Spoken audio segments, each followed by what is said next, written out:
What if I told you the government just handed you a 75% discount on your next credit card mistake?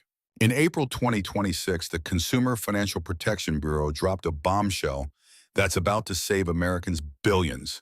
They slashed the typical credit card late fee from $32 down to just $8.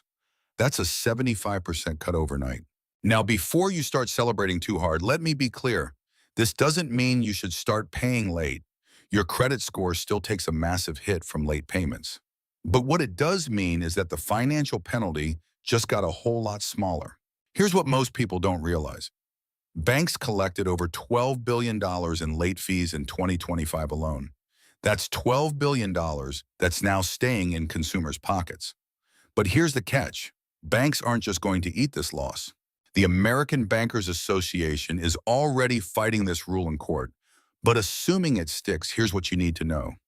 First, this applies to credit cards with balances over $1,000. For smaller balances, the fee cap is even lower. Second, and this is crucial, you can use this new rule to negotiate. If you have existing late fees on your account from before April 2026, call your credit card company. Tell them about the new CFPB rule and ask for a courtesy adjustment.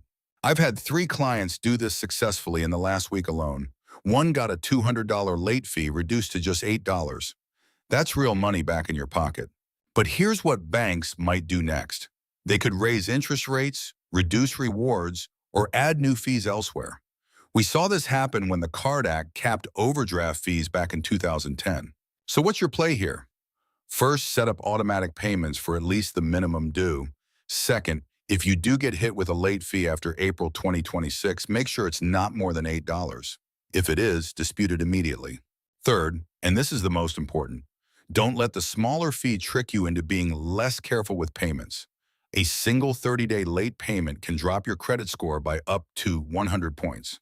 That'll cost you way more than $32 in higher interest rates. The bottom line, this is a win for consumers, but it's not a free pass.